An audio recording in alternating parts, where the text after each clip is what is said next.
My boring life ended the day I got arrested. They say your face is your billboard. Mine was advertising a going out of business sale. My name is Elara, and up until recently, my life was the B-plot of a very bland sitcom. I'm an only child, raised by two extremely beige parents. Seriously, their most dramatic moment was debating which shade of off-white to paint the living room. No cousins, no wild family tales, just pure, polite suburban nothingness. I was a senior in high school, and my internal monologue was basically a shrug.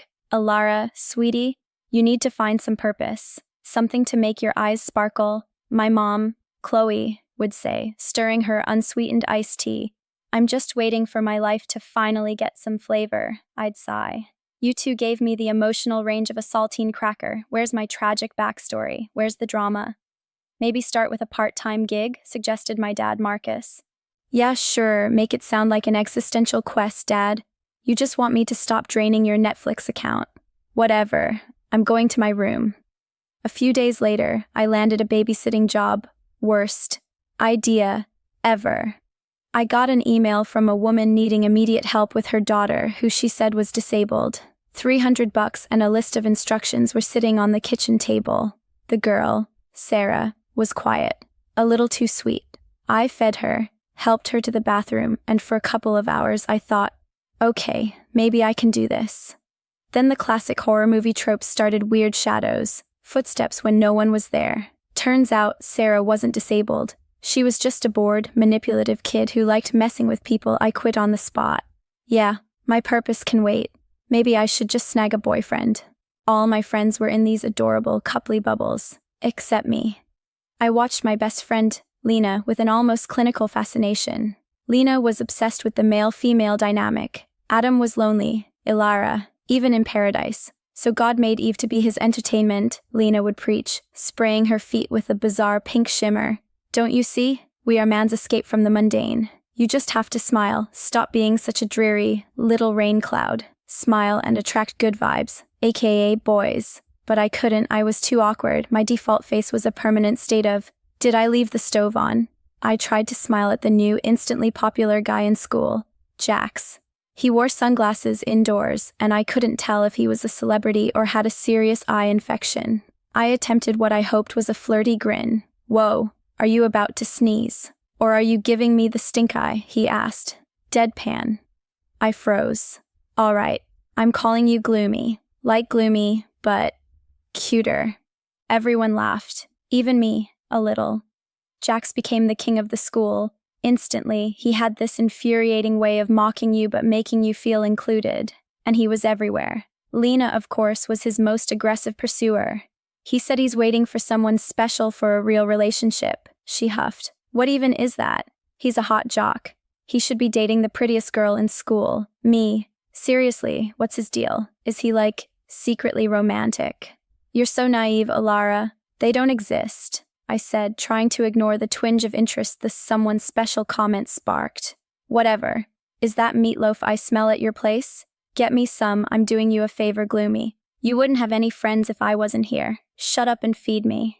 Lena's life was the opposite of mine. Her dad was a handsome, useless charmer who ditched her amazing mom for an evil stepmom so foul she could curdle milk with a glance. Lena's real mom vanished. Runaway or severe depression, no one knew.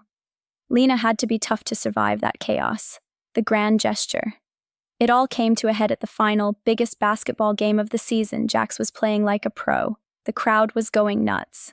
If they lose, I'm spitting on their shoes, Lena raged.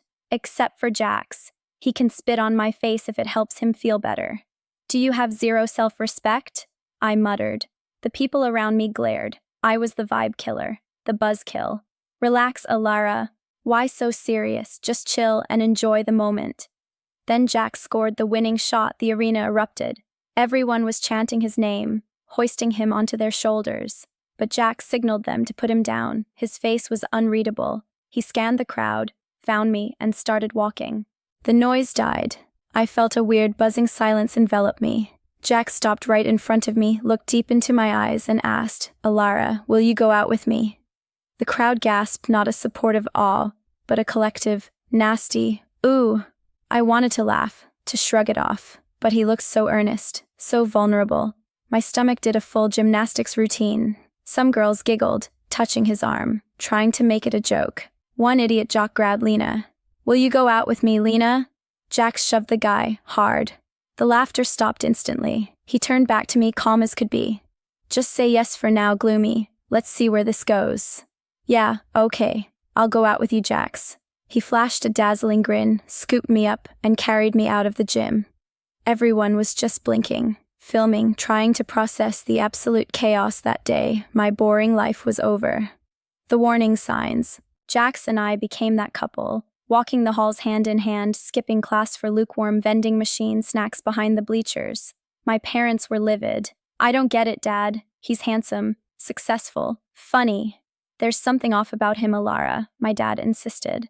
Like how he just plopped his filthy sneakers on our antique coffee table. "Oh, come on, Daddy. You're an accountant. A calm, boring suburban accountant. Since when are you a body language expert?" "Honey, it's his vibe," my mom chimed in. "His aura." "You read psychology books?" "No." "Facebook clickbait doesn't count?" "No." "Then let me have this. Someone finally noticed me, the most popular guy in the whole city. You're just mad because he chose me." My parents sputtered, but I knew I'd won. Lena, surprisingly, was my biggest cheerleader. Okay, most besties would be super jealous, but honestly, I'm so proud that my dreary, average-looking friend bagged the hottest guy. Seriously though, why are you spraying that pink stuff on your feet? "I have a date with this super rich guy. He's a few years older, like 5. But love doesn't care about age. I just want my feet to look perfect." "So, you're going to tell him, 'Nice to feet you'? Ha! You're so stupid." "Shut up. So, how's it going with Jax?" "It's fine, I guess.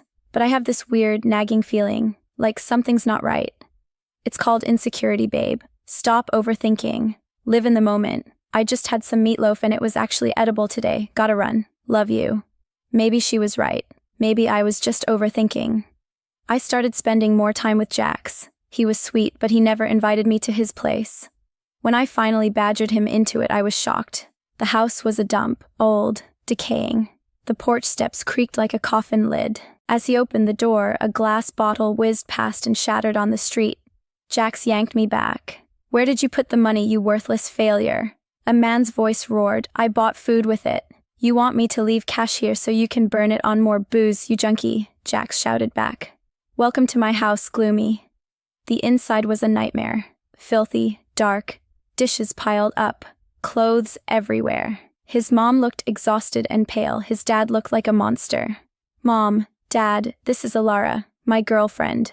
"Oh, so now it's Mom, Dad, and not the other way around. You pathetic disappointment. You can't tell me how to speak. What are you gonna do? Hit me? Burn me? Why are you even alive? Trying to act tough for your girlfriend. She's not even that pretty." "Don't talk about her like that," Jax's mom shrieked, grabbing a rolled-up magazine and smacking her husband. I stood there, frozen, while Jax took my hand and led me out in silence. "Now you know why I never wanted you to come here. I'm sorry you saw that." "Don't be, Jax. I'm your girlfriend. I accept you, no matter what."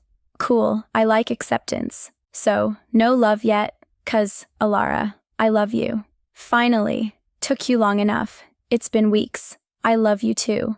I'm lucky to have you, and when I go pro, I'll give you the best life." He was ambitious. I liked that. He leaned in to kiss me, and my stomach flipped. The good kind this time. Then my phone rang. My mom. "Don't answer. Let me kiss you and take you to your favorite diner." The downward spiral, we got closer. I started lying to my parents more.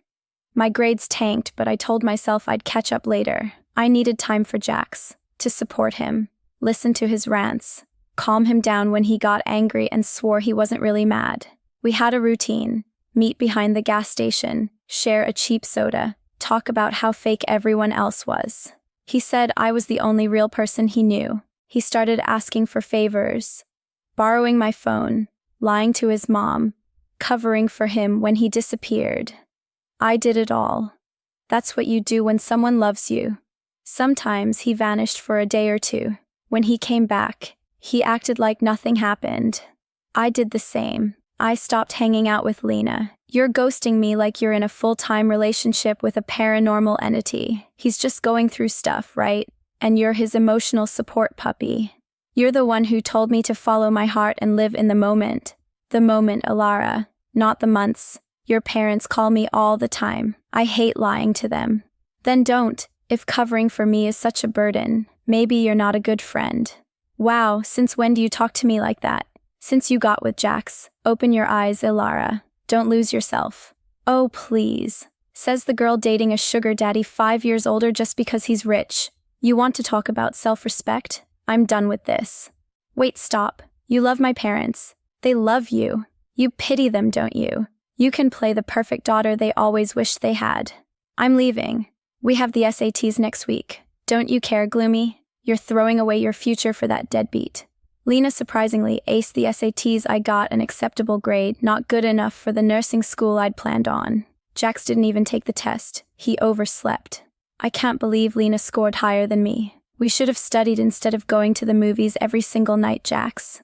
Oh, so now it's my fault, Snar. Babe, it's done. Don't sweat it. Come on, I'll get you some pancakes. Jax, where do you get all this money from? I lend you some, but it doesn't cover all this. Wow, so you think I can't survive without your little charity coins? They're not little, I was just asking. No, you were judging me, belittling me. Why do you care where the cash comes from? I take care of you, don't I? I spoil you. Isn't that enough? I'm sorry, babe. You're right. Tell me what I can do to make it up to you. Come with me on a country tour. I snagged this RV from my uncle. We'll see the world. Every state, just you and me. But college? My parents? Screw college. Take an online finance course. It's a better career anyway. Your parents will get over it. I told my parents I needed space. They begged me to stay. 2 weeks later, I was packing my bags, climbing into the RV, ready for my freedom. The hook. It was an incredible road trip. Nevada desert, Hollywood coastal cities with expensive ice cream. People stared, whispered. Once a stunning girl asked for Jax's number. He smiled and shook his head. Already got the best girl in the world. I couldn't stop smiling all day. I posted a picture of us eating instant noodles on the RV steps. Love in the little things. It got tons of likes. My parents called, yelling, begging. I stopped answering. In Wyoming, I went to sleep early. I woke up alone. I called Jax. Straight to voicemail. Evening came. Still nothing. I stepped out of the RV to search for him. A woman in a police uniform was walking toward me. Miss Elara, you're under arrest. Anything you say or do can be used against you in court. What the actual heck? She cuffed me. The RV is stolen. The owner just reported it. Says you were driving it. It's not even mine. I'm allowed one call, right? Go ahead. Call the president if you want. I called my parents. Arrested. Elara, where are you? Wyoming. That's like 10 hours away, honey. We're coming. Just stay strong. Just then, Jax showed up. Where were you? I screamed, hitting his chest with my free fists. The officer pulled me back into the cell. You don't have to lock her up. I talked to my uncle. He's coming to fix this. The jerk filed a report because I'm behind on payments. You disappeared. I was alone, scared, in a strange place, and your own uncle reported you. Nothing about this adds up. I called my parents. I'm going home with them. No, babe, don't say that. Don't bail on me. You're all I have. Please, I can't be without you. Don't make me beg. You're already begging. You know, I once had someone beg like that. I let him go. Thought I was being smart. Some things haunt you. The police officer who walked Jax to the door leaned in and whispered to me. Not saying what you should do, but he's hot. Good luck, girl. I hated how much her words got to me. The thought of losing him, of him being gone forever, made my stomach clench. I wasn't strong enough to leave yet. Fine, I'll call them back. Let's go, Gloomie, before they get here. I called my parents. They were already en route. I let their subsequent calls ring. Then I stopped checking. 2 months later, the fun was gone. My parents barely called anymore. Lena had gotten into my nursing school and posted her engagement to her rich fiancé. I used to pity her messy life. Now, I was the mess. That night, someone knocked on the RV door. Jax tried to block me, but I pushed past him. A group of heavily tattooed, dangerous-looking guys stood there. Babe, it's not what it looks like. I just borrowed some money. They're being dramatic. You've been working for us for years. Kid, pay up. Or I can take a closer look at your pretty little girlfriend. Don't touch her. How much, Jax? 25,000. Add a zero to that, sweetie, $250,000 US. My stomach flipped. I gagged. I'm pregnant, you idiot, I screamed, clutching my belly. Jax's eyes lit up with relief and joy. He turned to the loan shark. So, no baby discount? I started hitting him. The biggest guy gently pulled me away. Relax, miss. Not good for the baby. The climax and resolution Jax was sickeningly sweet for the next few days. I felt sorry for him. The abusive dad, the wrecked home. I was sure it made him the way he was. I had lost so much for him. It was too hard to let go. The thought of an innocent baby coming into this life scared me more than anything. I messaged Lena. We agreed to meet. She was cold when I saw her. What? You want cash now that I'm engaged to a millionaire? You've changed, Elara. I'm pregnant, and I thought, maybe you'd want to adopt the baby. Lena's face transformed. Her eyes lit up. She hugged me, hard. Oh my God. My fiancé doesn't know I can't carry a baby. This is perfect. I'll fake the pregnancy, and you'll hand the baby to me. We don't have to mess with legal papers, do we? You always said your life was boring. Abandoning a baby just fits your narrative. You think this is about achievement? Do you know how hard it is to give up your own child? Not so hard, apparently. You're handing it away the second you know you have one. What kind of mother does that?